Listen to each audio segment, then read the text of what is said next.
హైదరాబాద్లో దర్శకుడు రామ్ గోపాల్ వర్మ ఇంటి ముందు హైడ్రామా నడుస్తోంది. వర్మ ఇంటి ముందు ప్రకాశం జిల్లా మద్దిపాడు పోలీసులు వెయిట్ చేస్తున్నారు. ఇదే విషయానికి సంబంధించి రామ్ గోపాల్ వర్మ ఇంటి వద్ద నుంచి మా ప్రతినిధి రవి మరింత సమాచారం అందిస్తారు. రవి. సంతోష్, ఆంధ్రప్రదేశ్లోని మద్దిపాడు పిఎస్లో నమోదైనటువంటి కేసులో భాగంగా ఈరోజు రామ్ గోపాల్ వర్మ విచారణకు హాజరు కావాల్సి ఉంది. కానీ వర్మ హాజరు కాలేను అని మరొకసారి చెప్పడంతో ఏకంగా పోలీసులు జూబ్లీహిల్స్లో ఉన్నటువంటి రామ్ గోపాల్ వర్మ నివాసానికి ఈరోజు ఉదయాన్నే ఇక్కడికి చేరుకున్నారు. వర్మ కోసం అన్వేషిస్తున్నారు. వర్మకు కాల్ చేస్తే నాట్ రీచబుల్గా వస్తూ ఉంది. మరి వర్మను అరెస్ట్ చేస్తారేమో అనే ఊహాగానాలు కూడా వినిపిస్తున్నాయి. ముందుగా వర్మ పైన మద్దిపాడు పిఎస్లో ఈ నెల 10వ తేదీన కేసు నమోదైంది. దానిపై మొత్తం 7 కేసులు నమోదు చేశారు. దానిపైన వర్మకు నోటీసులు కూడా అందించారు. హైదరాబాద్కు వచ్చినటువంటి మద్దిపాడు పోలీసులు స్వయంగా రామ్ గోపాల్ వర్మకే నోటీసులు అందజేశారు. ఈ నెల 12వ తేదీన వర్మనే నోటీసులకు కాపీ కూడా అందుకున్నారు. ఆ తర్వాత విచారణకు హాజరవడానికి కొంత సమయం కావాలని చెప్పి కోరారు.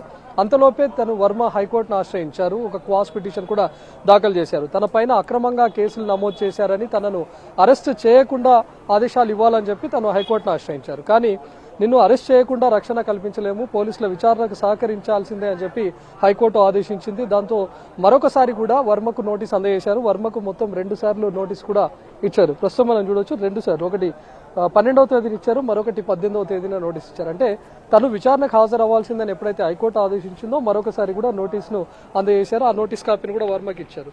ఆ తర్వాత తను 18న ఇచ్చినటువంటి నోటీసుకు కానీ లేకపోతే 12వ తేదీన ఇచ్చినటువంటి 2 నోటీస్ కాపీలకు కూడా రిప్లై ఇచ్చారు. తను ఈరోజు అంటే 25th 11 AM లోపు నేను విచారణకు హాజరవుతాను అనే విషయాన్ని కూడా ప్రస్తావించారు. అంటే ఎప్పుడైతే తను హైకోర్టు చెప్పిందో విచారణకు హాజరవ్వాలి, విచారణకు సహకరించాల్సిందని చెప్పిందో తను మరొక 4 రోజుల టైం గడువు కోరుతూ 19వ తేదీన రిక్వెస్ట్ పెట్టుకున్నారు. ఆ గడువు కూడా నిన్నటితో పూర్తయిపోయింది. ఈరోజు 11 గంటల వరకు కూడా తను విచారణకు హాజరు కావాల్సింది. కానీ నిన్న మరొకసారి కూడా లెటర్ రాశారు. నిన్న తన అడ్వకేట్ బాలయ్య ప్రస్తుతం మనం చూస్తున్నటువంటి రిక్వెస్ట్ లెటర్ నిన్నటి డేట్తో ఉంది. మరొక 2 వారాల గడువు కావాలని చెప్పి మరొకసారి మద్దిపాడు పోలీసులను కోరుతూ ఒక లెటర్ రాశారు. దీంతో ఏకంగా పోలీసులు విచారణ నుంచి రామ్ గోపాల్ వర్మ తప్పించుకునే ప్రయత్నం చేస్తున్నాడు అనే ఉద్దేశంతోనే ఏకంగా జూబ్లీహిల్స్లో ఉన్నటువంటి వర్మ ఇంటికి రోజు పోలీసులు చేరుకున్నారు. ముందుగా తను ఎక్కడైతే నోటీస్ అందుకొని నేను విచారణకు సహకరిస్తానని చెప్పి పోలీసులకు చెప్పాడు, తన పైన ఏ కేసులు నమోదయ్యాయి అనే విషయాన్ని కూడా క్లుప్తంగా కనుక్కున్నాడు.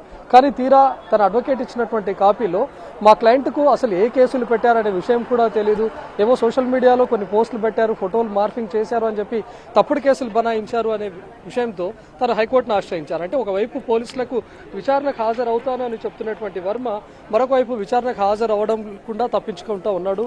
ఇప్పుడు తాజాగా 4 రోజుల గడువు కోరాడు. 4 రోజుల గడువు కూడా పూర్తి అవడంతో మరొకసారి 2 వారాల గడువు కోరుతూ మరొకసారి పోలీసులను రిక్వెస్ట్ చేశాడు. దీంతో ఏకంగా పోలీసులు ఇక్కడికి వచ్చిన తర్వాత అడ్వకేట్ మరొక విషయాన్ని ప్రస్తావిస్తున్నారు. అంత సీరియస్ క్రైమ్ ఏం కాదు, రామ్ గోపాల్ వర్మ తన క్లయింట్గా ఉన్నటువంటి వ్యక్తి పెద్ద క్రిమినల్ ఏం కాదు, ఇదేం పెద్ద క్రిమినల్ కేసులు కాదు కదా, వర్చువల్గా విచారించుకోవచ్చు. తన ఒక పేరు ప్రఖ్యాతలు కలిగినటువంటి డైరెక్టర్గా ఉన్నాడు, ఎన్నో అవార్డులు పొందినటువంటి సినిమాలను కూడా అందించినటువంటి డైరెక్టర్, తనను వర్చువల్గా విచారించండి, ఇది చట్టంలో కూడా భాగంగా ఉంది, కోర్టులు కానీ లేకపోతే అటు పోలీసుల సమయాన్ని వృధా చేయకుండా వర్చువల్గా విచారిస్తే ఖర్చు అదేవిధంగా సమయాన్ని కూడా ఆదా చేయొచ్చు అనే విషయాన్ని కూడా తను ప్రస్తావిస్తూ వస్తున్నారు. సో వర్చువల్ ఎంక్వైరీ, వర్చువల్ విచారణ కోరుతూ తను మరొక పిటిషన్ను కూడా పోలీసుల ముందు ఉంచారు. దీనికి మాత్రం పోలీసులు నిరాకరిస్తున్నారు. మీరు ప్రతిసారి కూడా కేసు విచారణ నుంచి తప్పించుకునే ప్రయత్నం చేస్తున్నారు కాబట్టి ఖచ్చితంగా ఈరోజు వర్మను మేము కాంటాక్ట్ చేసిన తర్వాతనే ఇక్కడ నుంచి వెళ్తామని చెప్తా ఉన్నారు. వర్మ ఇంట్లోకి వెళ్ళడానికి సెర్చ్ వారెంట్ లేదు కాబట్టి ఇంటి బయటే వాళ్ళు ఎదురు చూస్తూ ఉన్నారు. వర్మ ఎక్కడున్నాడు అనే విషయాన్ని కూడా వాకప్ చేస్తూ ఉన్నారు. వర్మ కంప్లైంట్ కాపీలు ఎప్పుడైతే పేర్కొన్నారో వర్మకు నోటీసులు ఇవ్వడానికి వచ్చినటువంటి టైంలో 2 నెంబర్లను ఇచ్చాడు తన పర్సనల్ నెంబర్లుగా చెప్తూ. ఆ 2 నెంబర్స్కి డయల్ చేస్తుంటే తను మాత్రం అందుబాటులో లేడు. సో ప్రస్తుతం వర్మను కాంటాక్ట్ చేసిన తర్వాత ఇక్కడ నుంచి వెళ్లే అవకాశం కనిపిస్తూ ఉంది. ప్రస్తుతానికి మద్దిపాడు పోలీసులు మాత్రం వర్మ ఇంటి దగ్గరే ఎదురు చూస్తూ ఉన్నారు. అడ్వకేట్ కూడా కొద్దిసేపటి క్రితమే మీడియాతో మాట్లాడుతూ మేము మరొక 2 వారాల గడువు కోరాము, ఖచ్చితంగా తను షూటింగ్ల నిమిత్తం బిజీగా ఉన్నాడు, ఒక వ్యక్తి ఎవరైనా నేరం మోపబడితే తనపైన తనకు ఉన్నటువంటి వృత్తి పనులు ఏవైనా ఉంటే వాటిని వదులుకొని రావాలి అంటే ఖచ్చితంగా సమయాన్ని ఇవ్వాలి అనే విషయం చట్టంలో కూడా ఉంది. సో నా క్లయింట్ షూటింగ్లు చేసుకుంటూ ఉంటాడు కాబట్టి తను షూటింగ్ నిమిత్తం కోయంబత్తూరు వెళ్ళాడు, సో తనకు ఖచ్చితంగా సమయం ఇవ్వాల్సిందే అనే విషయాన్ని మాత్రం అడ్వకేట్ ప్రస్తావిస్తున్నాడు. కానీ ఇప్పటి వరకు రామ్ గోపాల్ వర్మ ఫోన్ మాత్రం నాట్ రీచబుల్గానే ఉంది. వర్మ అటు పోలీసులకు కానీ లేకపోతే ఇక్కడ ఉన్నటువంటి సిబ్బందికి మాత్రం కాంటాక్ట్లో లేడు అనే విషయాన్ని అయితే చెప్తా ఉన్నారు. కానీ వర్మ సోషల్ మీడియా అకౌంట్లలో ఒక పోస్ట్ ప్రత్యక్షమైంది. తాను కోయంబత్తూరు షూటింగ్లో ఉన్నట్లుగా ఒక పోస్ట్ను పెట్టాడు. నేను కోయంబత్తూరులో షూటింగ్ నిమిత్తం వచ్చాను, నా డ్రెస్ మీకు అంతగా నచ్చుండకపోవచ్చు అనే విషయాన్ని పెడుతూ తను ఒక పోస్ట్ను పెట్టాడు. సో తను నిజంగానే కోయంబత్తూరులో ఉన్నాడా లేకపోతే వేరే ఏదైనా ప్రదేశంలో ఉంటూ కోయంబత్తూరులో ఉన్నటువంటి విధంగా నటిస్తున్నాడా అనే దానిపైన కూడా పోలీసుల విచారణ కొనసాగుతుంది. ప్రస్తుతానికి మాత్రం వర్మ ఇంటి దగ్గర ఉన్నటువంటి సిబ్బంది కానీ వర్మ అడ్వకేట్ చెప్తున్నటువంటి ప్రకారం వర్మ ఈ స్టేట్లోనే లేడు అనే విషయాన్ని మాత్రం చెప్తా ఉన్నారు.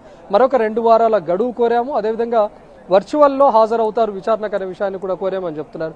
సో దీనిపైన మద్దిపాడు పోలీసులు ఏం చెప్తారో చూడాలి. వర్మను ఈరోజు కాంటాక్ట్ అయిన తర్వాతనే అందరూ ఊహాగానాలు వస్తున్నటువంటి విధంగానే వర్మను అదుపులోకి తీసుకుంటారా, లేకపోతే 2 వారాల గడువు కోరినటువంటి విధంగా 2 వారాల లేకపోతే అంతలోపు ఖచ్చితంగా హాజరవ్వాలి అని చెప్పి మరొక నోటీస్ ఏమైనా సర్వ్ చేస్తారా అనేది ఉత్కంఠగా మారింది. సంతోష్. Thank you Ravi.